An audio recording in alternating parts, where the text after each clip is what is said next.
Hello everybody and welcome back to the channel. Today I thought we'd do a video on something which is rather close to my heart at the moment. Anyone who's seen the recent battle report between General Dan and myself will fully understand that for the last few weeks I've been thinking about how Guard Cavalry are represented on the tabletop in Black Powder. Now, Guard Cavalry are always going to be one of the most popular types of units out there, and that's because they've got all that dash and heroism that we love about the Napoleonic Wars, and they've also got you've usually got the coolest uniforms, and even if it's not the coolest uniforms, the vast majority of the time they've at least got uniforms that are slightly different to the regular troopers, which is just nice to have something different to paint. So what I wanted to look at today is who has Guard Cavalry, how were Guard Cavalry used in the Napoleonic Wars by the nations that had them, and how well represented are they in Black Powder. Most armies had Guard Cavalry regiments, but the question is who used them on the battlefield. Looking at the Allies, we've got Britain, Russia, Prussia, Spain, and Austria. Now, of those, only the Spanish, the British, and the Russians actually had Guard regiments in the field. The Austrians and the Prussians, they left theirs at home. Now, the Prussian Garde du Corps would later be an absolutely awesome regiment. They've got like helmets with eagles on the top. They're sick as balls. But they didn't fight in the Napoleonic Wars. So then we're left with the British, the Spanish, and the Russians. Now, the Spanish Guard were, they were part of the Spanish army. Though it should be said that they did have some successes in their history during the War of the Spanish Succession.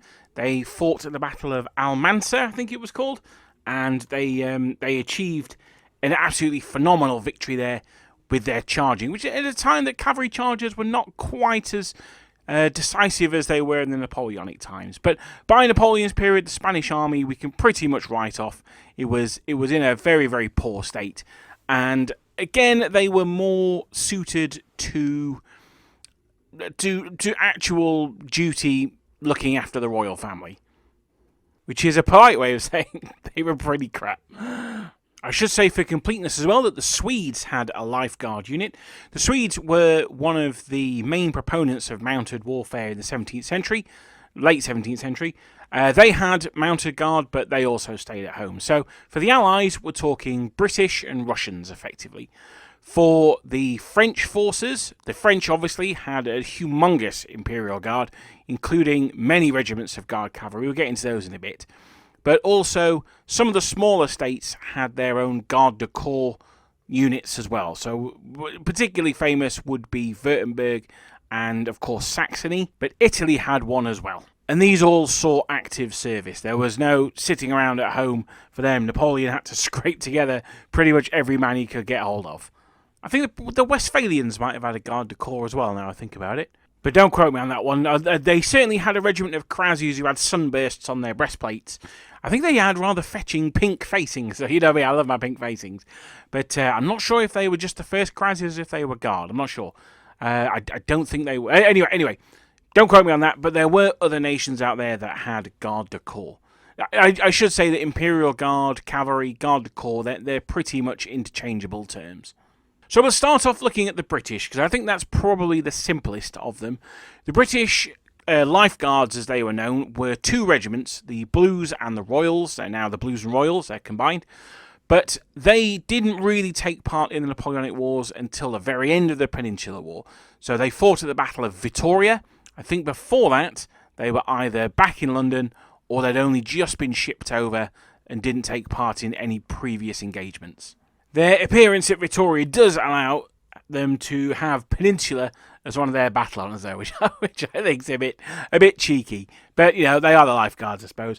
Now, more importantly than their, shall we say, questionably valuable appearance in the Peninsula, was their appearance at the Battle of Waterloo, where they obviously had a much greater impact.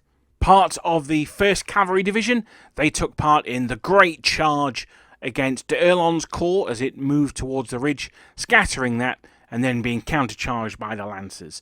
But they I mean, they destroyed the entire core of French corps of infantry. There's nothing. There's nothing too sad about that. Uniform-wise, you'll have seen in the images I've been putting up, they have very different styles of uniforms to the rest of the British Army.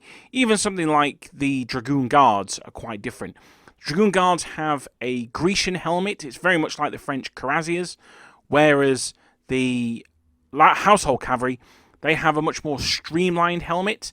It's got more of a comb on it. It's an absolutely gorgeous helmet, and we'll be looking more at that in next week's video. But they've also got, one of the regiments is wearing blue coats. That makes a really nice change from the usual red. And it also means that when you're looking at them on the tabletop, you can identify them quite easily. The Household Brigade are the cavalry dudes in blue. Now, okay, admittedly, you've got Hussars and Light Dragoons wearing blue, but normally you will not have swarms of red dudes with some blue dudes in the middle. They've got different helmets on, so they really stand out. That's for the blues anyway. Obviously, the Royals, they wore red. And you may have seen that I did a video recently, a review of Victrix's Household Cavalry. I was probably more hard on them than they deserved, looking back on it. But there are some absolutely fantastic ones that have just been released from STL form. So there's never been a better time to get into the British Household Cavalry. Now, looking at the stats for the Guard Cavalry in the Black Powder Supplement Albion Triumphant Volume 2, the one which covers the 100 Days campaign, we can see that they are basically pumped up Dragoons. So a Dragoon Guard has 8 as their hand-to-hand factor, which is the same as the Horse Guards, but they have a morale 3+, as opposed to the Dragoon Guards only 4+. So that's really the only sort of major change in their stats. They also have the Reliable special rule and Heavy Cavalry D3. Now that's an interesting one, because the Heavy Dragoons, they only get Heavy Cavalry +1, so that's the same as, say, a French Dragoon, but the Heavy Cavalry D3 and the 3+ save effectively turns them into British cuirassiers. Being British cavalry, they do have the Gallop at Everything special rule, which means that they get +1 to their orders when they declare a charge. Plus, the Reliable means that you're doing pretty well with them. You're always going to get that 1 move minimum, and that takes some of the heat off being able to charge. It means that if you're more than 12 away, you can still guarantee that charge. Of course, with the British Cavalry, it's crucial they get that charge, because then that gives them the rerolls. We spoke about this before. The Gallop at Everything special rule allows you to reroll all of your misses. The more dice you roll, the more useful that special rule is going to be. So if you're rolling 8 dice, which is the same as the Dragoon Guards, then you get to reroll all 8 of them if they miss. So it's a really, really good special rule, and it makes the British Heavy Cavalry very good. Now, because they've got the +D3 to their heavy rule, that, as I said, that turns them into cuirassiers, effectively. Now, I've always said, when it comes to British cavalry, in order to defeat them, you need to be 1 step heavier than them. So, for instance, if you are a French player and you're fighting against British light dragoons or hussars, you need to be putting your medium cavalry into them. You need to be putting your dragoons, your early carabineers, or at the absolute minimum, a larger sized unit of lights. So if it's a medium unit of, say, King's German Legion dragoons, then you can counter them with a large unit of chasseurs or something like that. That would be my absolute minimum. So you need to go 1 step heavier. Similarly, if you're going against British Dragoon Guards, then you need to put in your later carabineers, the ones wearing armour, or you need to start looking at your cuirassiers of your own. If you're going up against the British Household Cavalry, you need to put in 1 step heavier than that. There isn't 1 step heavier than that. The only way you can go is for a large cuirassier regiment, or maybe even multiple cuirassier regiments. If you're going up against the Blues and the Royals, you need to be looking at least minimum 3 cuirassier regiments, probably 4, and even then I would want some horse artillery support as well. I cannot overestimate how powerful British cavalry is, especially on the charge. If you follow Rod Steiger's advice, we'll match them with their lancers. Unless you charge them in the flank, forget it. Don't even bother.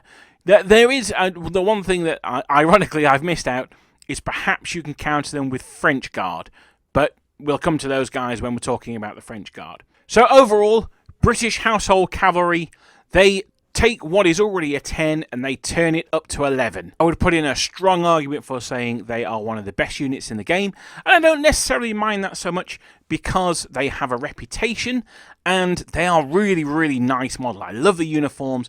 In an army that can sometimes be a little bit boring, the Household Cavalry really add a bit of European je ne sais quoi to the battlefield, rather ironically.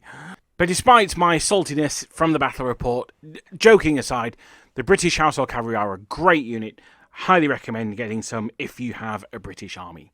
So we're going to look at the second user of Guard Cavalry for the Allies, and this is the Russians. Now, the Russians, similar to the French, had an absolutely humongous Imperial Guard, particularly when it comes to their cavalry. And we're going to turn to Clash of Eagles at page... He is stalling while he finds the page. Only the most professional podcaster here. We are on page 41 of the Clash of Eagles, where there is a little box at the top that talks about Russian Guard Cavalry. So, before we get into the units that it lists there, I'm going to do this the other way around to I did to the British. How well represented are the Russian Guard Cavalry in Black Powder? Well, the answer is absolutely appallingly terrible. Boo, have a word with yourself, Warlord Games. It's absolutely shocking. This is why I can't get sponsorships. The rules for the Russian cavalry are they're almost insulting.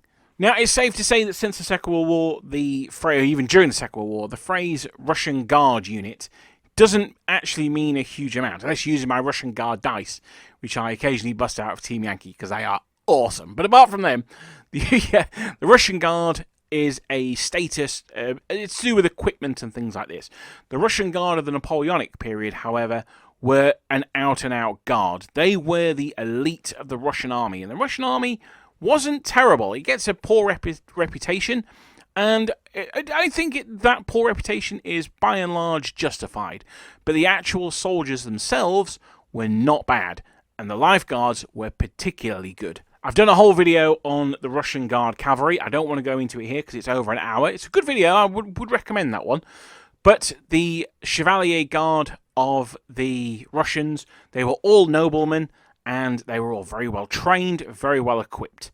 I'm going back some here, I'm trying to remember, but I'm fairly sure that they would drink basically all night, and then they would be on parade at, I think it was 6 o'clock the next morning, and they would be severely punished if they weren't on parade then. Even the sons of noblemen were expected to fight all day, drink all night. It's pretty hardcore. And time and again we see them launching themselves against the enemy, against the French. Even as early as Austerlitz, they were charging and capturing eagles. And then we look at later on Friedland and Borodino. The Russian Guard Cavalry were particularly good. And how is this represented in Black Powder? Well, they get +1 to their combat.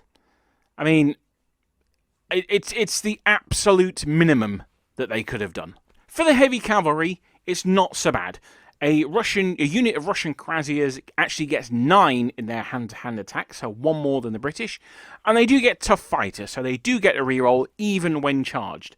They come with Reliable as standard, and the Heavy Cavalry D3. So, to be fair to the rules writers, when it comes to, say, the Chevalier Guard, or the Horse Guards, and similar to the British, you had the Blues and the Royals as 2 separate regiments. The Chevalier Guard and the Horse Guards were 2 different units.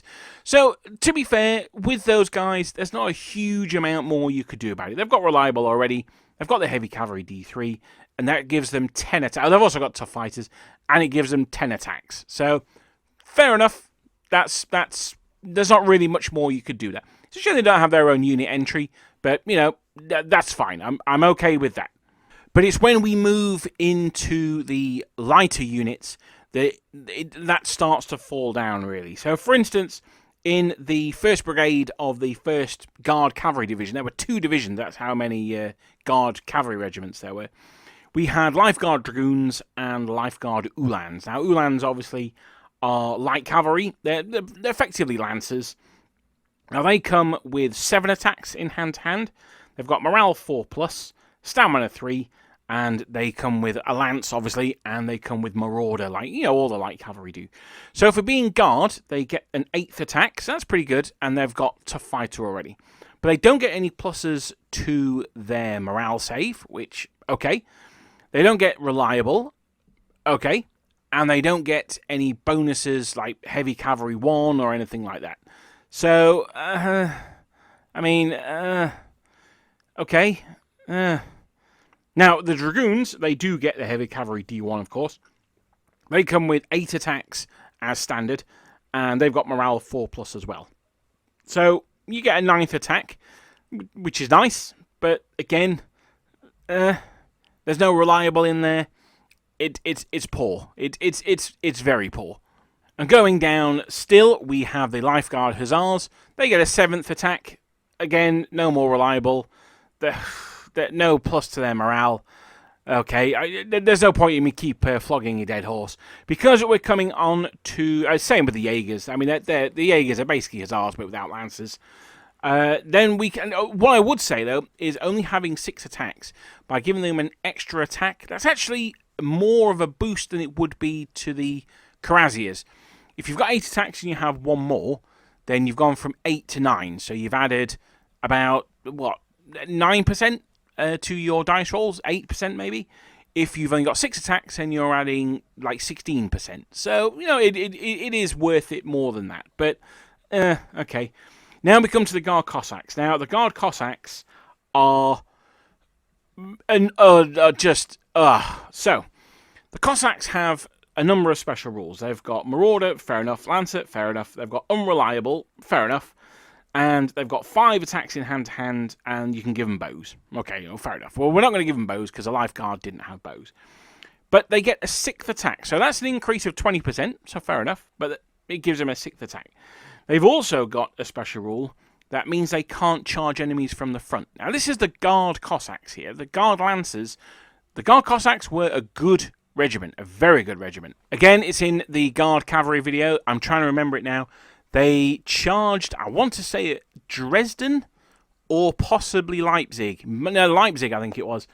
And someone joked that they looked fancy enough to be going to a wedding. So the wedding march is now one of their regimental marches, which I absolutely love. But the huge column of cavalry led by Murat at Leipzig, they were charged front on by the Guard Cossacks. To have them treated as Cossacks is absolutely ludicrous. Now, that's fair enough. You might say, well, Tim, why are you getting so bothered about one regiment? You just make up your own rules. That's fine. Yes, you can, and I absolutely would. The problem is, it shows a fundamental lack of either understanding of the Russian army in the Napoleonic Wars, or, and this is what I suspect it is, a real lack of effort. That's when I start to get angry. If someone's got something wrong, then that's absolutely fine. We all make mistakes. Lord knows I make plenty of mistakes. And I thank you for pointing them out in the comments down below. But if I'm doing a published work like this and I'm making a mistake like that, for me, I'm afraid that's just... The laziness is unforgivable. It's poor. They should have had their own unit entry. All of the Guards should have had their own unit entry. But the Guard Cossacks in particular should have had their own unit entry. And another reason why it boils my piss so hard is that the Guard Cossacks look absolutely awesome. They've got these like bear skins on. They've got their red uniforms. They look absolutely baller. Now, there's only one company I'm aware of that do Guard Lancers. There might be 2. There was a Russian company whose name momentarily escapes me and who you're not going to be able to get a hold of anyway. But Front Rank do them as well, and they are absolutely awesome. I love the Russian Guard Cossacks uniforms. They look superb. The rest of the Russian Guard, their uniforms are no different from the Russian cavalry that they represent. So you've basically got a Guard equivalent for every kind of unit. So you've got a Guard Cuirassier, a Guard Dragoon, and they've got like little shoulder tabs or collar dogs. That's the only real difference. The standard for the Chevalier Guard was different as well. That was a vexillum, so that's the standard that hangs down from the front rather than billows down behind you. But apart from that, they're pretty much the same. Again, the vexillum looks really cool because it marks them out as being something a little bit different on the battlefield. So are they worth having? They're absolutely worth having. The extra dice that they give you is good. It's strong. Guard Cossacks, don't bother. You may as well leave them at home because you can't really do much with them anyway. And to be honest, they're an insult to the men who fought in the regiment. I'm sorry, I feel that strongly about it. But overall, for that extra attack bump over regular cavalry of their class, absolutely worth going for. Although the fact that they don't have any other additional special rules, such as reliable, is just a real wasted opportunity and just belies what I consider to be some of the laziness of the rules writers. just thinking back at my Victrix review, I've become really crotchety recently. So let's cheer myself up by looking at the French Guard Cavalry. Now, who doesn't love French Guard Cavalry? I know I certainly do. They are just the pinnacle of Napoleonics for me. And I'm going to dive back to the Clash of Eagles book for this because when I'm discussing French cavalry, I'm also going to discuss the minor nations Guard cavalry as well. The Guard Corps for countries like Saxony and Württemberg, places like that. One of the things that does surprise me, and if you're still listening this long, thank you, is, I'm sure someone will know the answer to this, is the Duchy of Warsaw didn't have any Guard cavalry. Now, for a nation as steeped in the cavalry tradition as Poland, that seems quite odd to me. Or was it just that they were such a new country that they just had to get everyone into the line? I don't know. If you know why there wasn't a Polish Guard cavalry unit, then, for the Poles, then let me know. That'd be quite interesting. So we'll start off with the lights, and we'll look at the Chasseurs à Cheval and the Westphalian... Yeah, the Westphalian Guard de Corps. No, the Westphalian Guard Chevalier. So they're basically the same thing. So the Westphalians get hand-to-hand 6. They get reliable in addition to their marauder. They're light cavalry, so they come with marauder. They get reliable as well. The French get an additional buff for being in the Chasseurs à Cheval. They get 7 attacks. They also have reliable and marauder. They get a 3+ morale save as well, so that's more than the Russian Guard cavalry get, of course. And so, it just marks them out as that guard status. Worth having? Absolutely worth having. To have a 3+ save on light cavalry is really, really strong. And the reliable, it's okay. As I said in the British, it gives you that guaranteed charge at 17.5 inches. But that's neither here or there. The reason I'll be taking them is for the extra attack, and the more crucially than that is the extra pip of save.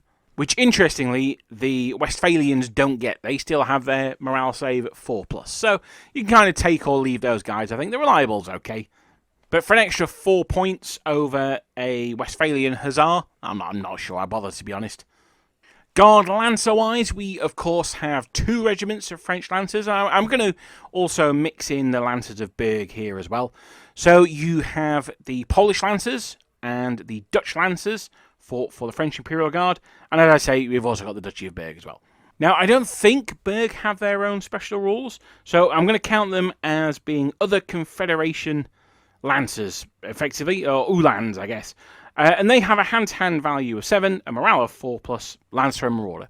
Nothing particularly spectacular there. That sounds reasonable enough. As cool as they were, and as much as I love them, I don't think there's anything really to suggest that they should have better stats than anyone else. When it comes to the French Guard Lancers, however, these guys are absolute powerhouses. We've got 8 attacks from them. Again, they have the 3+ save. That's crucial, and they come with reliable. Again, it's a little bit more important for them because they have the Lancers. They must charge. That's crucial. If they get charged and they don't counter-charge for some reason, they are in a lot of trouble. But the 3+ save is going to help them, and it's going to mean that they can charge, potentially not be shaken, and then carry on. Now, if you look at the averages, even against, say, British cavalry, if they counter-charge, they're rolling 6 or 7 dice, they're probably going to hit you 6 or 7 times. It's a 50-50 whether you pass enough of those 4+ saves to not be shaken. With the Guard 3+ save, it's more likely than not that you're only going to take maybe 2 casualties, and that crucially means that you can overrun them into some infantry or something like that, and they will be unable to form square. So that's why that's so important. The 3+ save from the Dutch and Polish Lancers, absolutely crucial. Also, sweet models, really, really nice regiments. You get the nice Polish Crimson, or you get the red and blue of the Dutch Lancers. I've just painted up some Dutch Lancers, actually. They're a really nice unit. Again, they're good on the tabletop, both in-game and visually as well. I'm going to bring up two more units here as well I've not covered yet before we get into the heavies, and that's because they don't really fall into any particular category. The first one is the Garde d'Honneur. That is an Italian Garde du Corps regiment, effectively. Now, they are counted as heavy cavalry. They get the heavy cavalry D3 special rules, so they're cuirassiers. But there's not many of them. They're only a tiny unit. So, you know, they've got 5 attacks. They are reliable. They've got heavy cavalry D3. So, yeah, I mean, they're okay. I would say the same with the Gendarme d'Elite, although, for some reason, actually, we'll come back to the Gendarme d'Elite, because I think there's a typo in the rules there. And the other unit I want to talk about is very much a light cavalry unit. This is the famed unit of Mamelukes, which by 1812, I'm not actually certain contained any Mamelukes. I think they were all French by then. They are a tiny unit of only 3 attacks, but which is super cute. But they do have that 3+ save. They've only got a stamina of 1 as well. So, I mean, they're 22 points. They're not cheap, actually. But, you know, they're a little bit of fun. What I'd be probably more tempted to do is have a unit of chasseurs à cheval and have one of the squadrons to be the Mamelukes, rather than have them as their own unit. Now, the astute amongst you will have noticed that having gone through the medium cavalry of the Guard, there is one unit that I haven't spoken about, and that is the Empress Dragoons. Surely the dictionary definition of medium cavalry of the Guard. Well, we'll come to those chappies in a second. So now we're going to get on to the heavy cavalry of the Guard. So we're going to talk about heavy French cavalry here. We're also going to talk about the Saxon Garde du Corps, the Württemberg Garde du Corps, although they actually stayed at home, but they're also models, so I don't care, and the Westphalian Garde du Corps as well. Now, these guys are the quintessential heavy cavalry. Big men on big horses, and these guys are incredibly well trained. More importantly than either of those things, though, they are very well equipped. And by equipped, I also mean the most important piece of equipment for a cavalryman. That is their Nedley, their horse.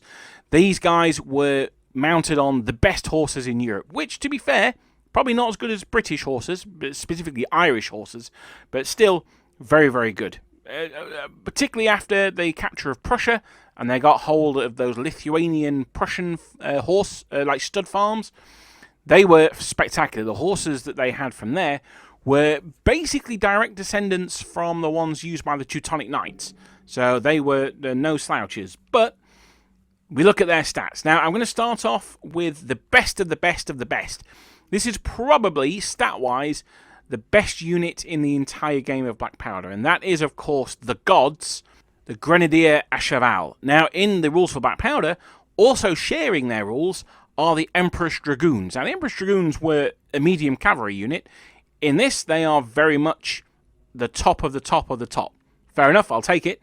They have a humongous 10 attacks. They have a stamina of 3+, and they have the heavy cavalry D3, and they have the reliable special rule. Now, one downside of having that many attacks, well, it's good that you've got that many attacks. Obviously, more attacks is always going to be better. Personally, I would rather have fewer consistent attacks. So, for instance, I said before about you need to be one step higher than the British cavalry. I would favour the Household Cavalry, the Blues and Royals, if they charged the Empress Dragoons and the Grenadier à Cheval. I would expect both British regiments to win that combat. Although they throw less dice, they've got more consistent dice because they get the rerolls. Now, mathematically, I'm not sure how it stacks up. They're probably around about the same. But for me, I would rather have more consistency because you can work that into your calculations whether you want to make the combat or not. Rolling 10 dice is super swingy. You could get 0 hits, you could get 10 hits.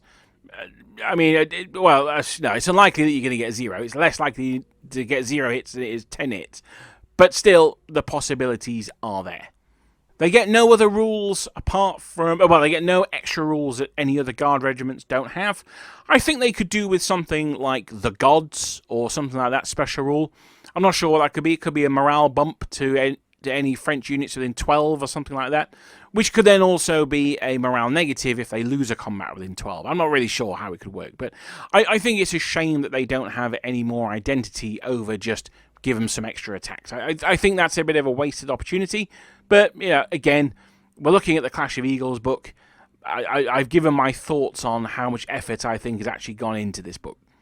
Now, the Saxons are an interesting case here because they have lumped their cuirassiers in with their garde du corps. Now, at Borodino, I should say, I don't think there's anything wrong with that in the case of this book. Famously, at the Battle of Borodino, the Saxon garde du corps didn't have their cuirassiers, so to lump them alongside the guys who did, but were perhaps not quite as high quality as them, no problem with that at all. I think that's pretty reasonable. Now, they've got the special rules reliable, heavy cavalry D2/D3. Now, this I don't again, necessarily mind. It's a random roll that you make. You can either do it at the start of the battlefield. I'd be more tempted to do it at the time they do their first combat, just because it adds a little bit more tension. And they are either heavy cavalry D2 or heavy cavalry D3. You roll it, and you have to roll again. It's a bit weird. There's a lot of dice rolling, but okay. I mean, whatever. It probably would have been better off to have them as on a 1 or a 2, or like a 1, 2, or 3. You had 2. I don't know, something that was only 1 dice roll. But anyway. They also have the special rule superbly drilled, which I have to confess, I'm not 100% sure what that rule is. If you know, can you please let me know? But it also sounds like the kind of rule that the French Guard Cavalry should have as well. Alright, okay, so I've just grabbed my copy of the rulebook, and it means that you always get to move for free. Okay. Okay. Not entirely sure why they have that, but okay, yeah, fair enough. Now, that's actually what I thought the reliable special rule was. So I'm a bit of a silly Billy for that one. So, no, you don't get auto moves with reliable. I thought you did, but you do it with superbly drilled. Seems odd that the Saxon Guards get that, but the Saxon Heavy Cavalry get that, but the French Heavy Cavalry don't. Anyway, never mind. Now, they get 9 attacks. They have morale 3+, so again, very strong. I like the 9 attacks. I would prefer to be more consistent, but 9 attacks it's pretty good. I'm certainly not going to say no to it. I mentioned before the Italian Guard d'Honneur. They also had some Guard Dragoons as well. They have 8 attacks with Heavy Cavalry D1 reliable. So it's fair enough. That's what I would expect to be the minimum from Guard Cavalry. It's certainly what I think the Russians should have had as well. So that is it. That is our very swift gallop through, see what I did there? Through the Guard Cavalry regiments available to the different armies in Black Powder. Now, it's a shame that there are no Prussians or Austrians, and that's, it's a shame that they didn't really utilize them on the battlefield. But there it is. There you have it. The Austrians have a disturbing lack of guard anyway, which is a real shame. We've looked at how Black Powder has the guard units. If you play a set of rules that isn't Black Powder, how are the guard differentiated in your sets of rules? Do they just get +1 to their morale roll, or is there a way that they show that they had better equipment and better mounts and things like that as well? If I had to pick my favourite Guard Cavalry regiments, I'm going to go with... I might be giving away a future video topic here, but I'm probably going to go with, obviously, the Polish Lancers. Everyone loves the Polish Lancers.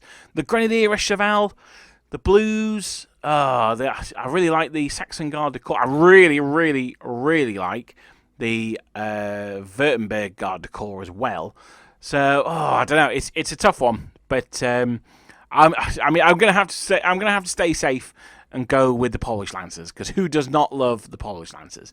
But that is it for today. Let me know what your favourite unit is down in the comments below. I'm going to do one more video this month, because there's only one more Sunday this month. And then I'm going to be having a summer break.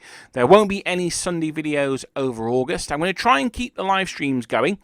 We'll see how that goes. It is summer holes, so I may end up doing something that's not 100% Napoleonic. I might be a little bit naughty, or I might do something that is Napoleonic adjacent, let's put it that way. But thank you very much for watching, and I hope you enjoyed the video, and I'll see you guys next time.